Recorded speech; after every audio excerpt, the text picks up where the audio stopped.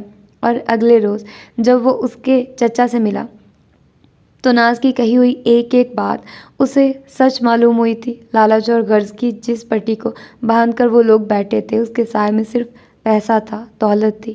چچا نے احمد جاذب کے سامنے ڈیمانڈز کی اتنی بڑی لسٹ پیش کی کہ شریف آدمی اسے دیکھ کر غصے سے پاگل ہو جائے۔ پھر ان کا مقصد ہی یہی تھا کہ نہ تو کوئی بھی شخص ان ڈیمانڈز کو پورا کر سکے گا، نہ ناز کی شادی ہوگی۔ ہر بار ہر رشتے کو ایسے ہی ٹرکایا تھا انہوں نے، پر ناز ان کے خلاف کھڑی ہوئی تھی کہ اپنوں کی حریص اور لالچی فطرت کو اچھی طرح جان گئی تھی کہ وہ سونے کی چڑیا کو کسی صورت ہاتھ سے نکلنا نہیں دے رہے تھے۔ تو ناز بی بی کو بھی عشق عاشقی کے چکر نے گھیر ہی لیا۔ یہ بھی لحاظ نہیں ہے، برسوں پالا پوسا، کھلایا پلایا جن لوگوں نے آج ان کے سامنے کھڑی ہو گئی ہے۔ رافع کی بیوی کی زبان نے شعلے اگلے۔ آخر کو سب اسی کی کمائی پر ہی تو پل رہے تھے۔ اب ناز کا مسلسل اصرار کہ احمد جاذب کو ہاں کر دی جائے ورنہ وہ چپ نہیں رہے گی۔ ان سب کو اپنے مستقبل میں خرچے کیسے پورے ہوں گے کہ خوف میں مبتلا کر دیا۔ اس محاذ پر احمد جاذب کو مسلسل لڑنا پڑ رہا تھا کہ اس نے جب اپنے گھر میں اپنی پسند اور شادی کی بات کی تو گویا بھونچال ہی آ گیا تھا۔ اس کی بھابیاں اس کی بیوی کے طور پر اپنی اپنی بہنوں کو سوچے بیٹھی تھی۔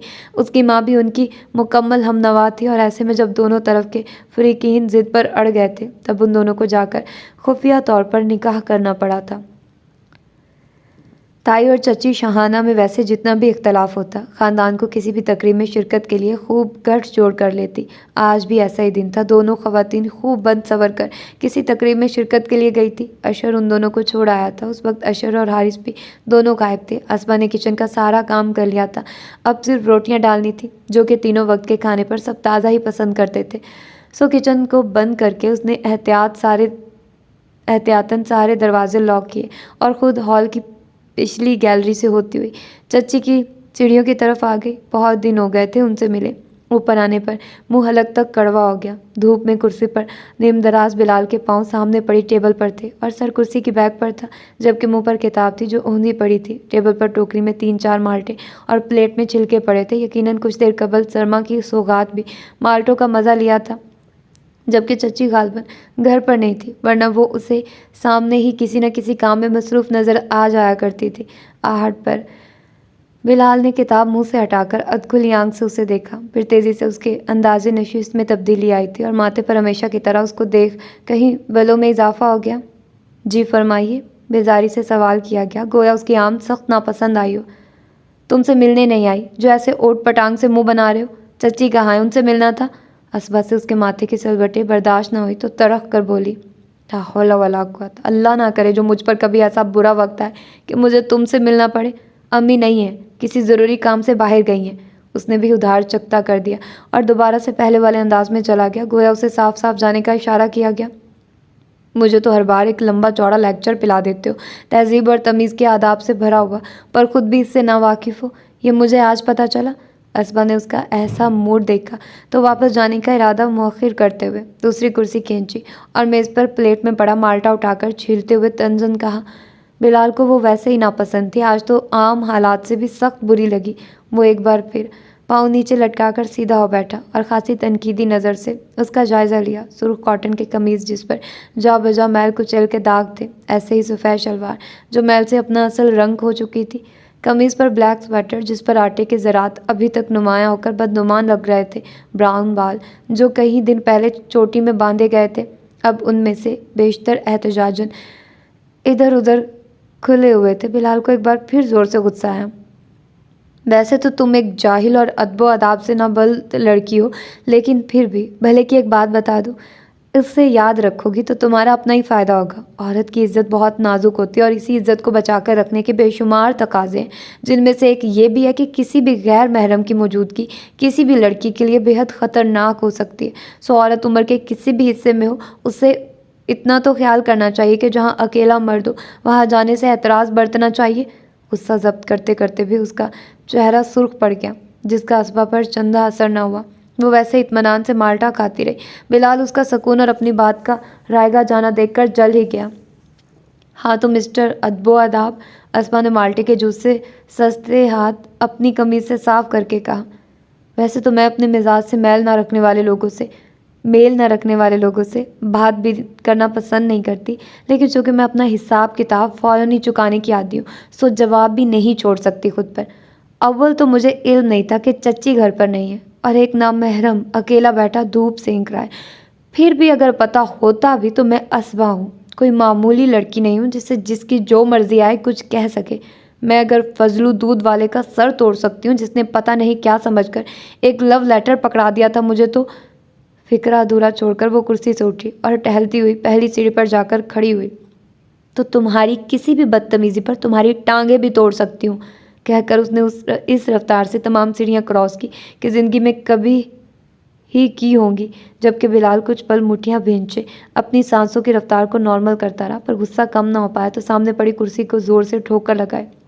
وہ ہر بار اس سے ٹاکرے کے بعد خود سے فیصلہ کرتا کہ آئندہ اس بدتمیز اور جاہل لڑکی کے منہ نہیں لگے گا اور اسے پوری طرح نظر انداز کر دے گا، پر ہر باری کوئی نہ کوئی ایسی بات ضرور ہو جاتی کہ وہ دنوں کسلتا ہی رہتا۔ ابھی کل والی اس کی بدتمیزی اسے بھولی نہیں تھی کہ اگلے روز یونیورسٹی کے لیے نکلتے ہوئے وہ گھر کے بیرونی گیٹ کے پاس دکھائی دی۔ تائی کا جز وقتی ملازم 18-19 سالہ بشیر بھی ساتھ ہی تھا۔ اسبا کا حلیہ اسے ایک بار پھر اندر تک سلگا گیا۔ کل والے غلیظ کپڑوں کی بجائے آج وہ کچھ بہتر حلیے میں تھی، مگر وہ حلیہ قطعاً اس قابل نہیں تھا کہ اسے بلال اپنے خاندان کی کسی لڑکی کے لیے مناسب خیال کرتا، وہ بھی گھر سے باہر، اور وہ مانتا یا نہ مانتا بدقسمتی سے وہ اس کی رشتہ داری تھی۔ اس نے ایک بدرنگ جینس پہنی ہوئی تھی، پاؤں میں جو گرز تھے، لمبا سا ڈھیلا ڈھالا براؤن رنگ کا پر لوور پہنا ہوا تھا، گلے میں دوپٹے کے نام پر ایک اونی مفلر تھا، بال بھی خیر سے آج سلجھے ہوئے لگ رہے تھے۔ بلال بھیا آ گئے، بشیر نے خوشی سے دانت نکوستے ہوئے کہا۔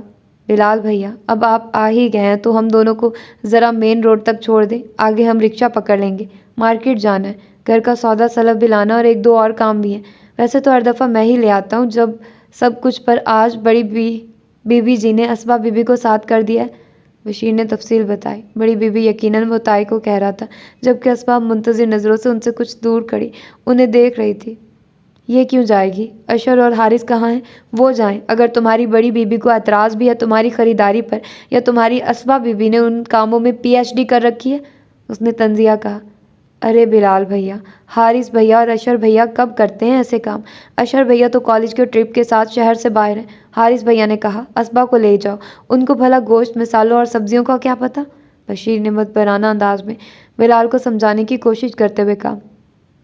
ایسا ہے بشیر صاحب کہ تمہیں میں مین روڈ تک تو کیا مارکیٹ تک بھی لفٹ دینے کو تیار ہوں، پر تمہاری اسبا بیوی جس حلیے میں ہے، اس میں میں اسے اپنے ساتھ موٹر بائیک پر بٹھانا تو ایک طرف، دل کر رہا اس گیٹ سے بھی غائب کر دوں کہ گزرتے لوگ اسے میرا رشتہ دار سمجھ کر پتہ نہیں کیا کیا سوچ رہے ہوں گے۔ اس نے اس کی کڑوی بات کو اسبا نے بھی بغور سنا اور کڑک کر بشیر کو آواز دی، بشیر یہاں آؤ، دفع کرو، میں صبح صبح کسی آرے گھرے کے منہ لگنا پسند نہیں کرتی۔ 10 منٹ کی واک ہے، چلتے ہیں مین روڈ تک۔ جاؤ بھائی بشیر، ایسی چیز کو سرے راہ ساتھ لیے پھرنے کی جرت تم ہی کر سکتے ہو، تم ہی کو مبارک ہو، بلال نے زور سے کہا اور بائک کو کک لگا کر ان کے پاس سے ہو کر گزر گیا۔ تمہیں میں نے کب کہا تھا اس سڑیل اور بدتمیز انسان کی منت کرنے کو؟ حارث کو بھی آج گاڑی لے کے دفع ہونا تھا، آج آئے تائی سے کہہ کر اس کی خبر لیتی ہوں۔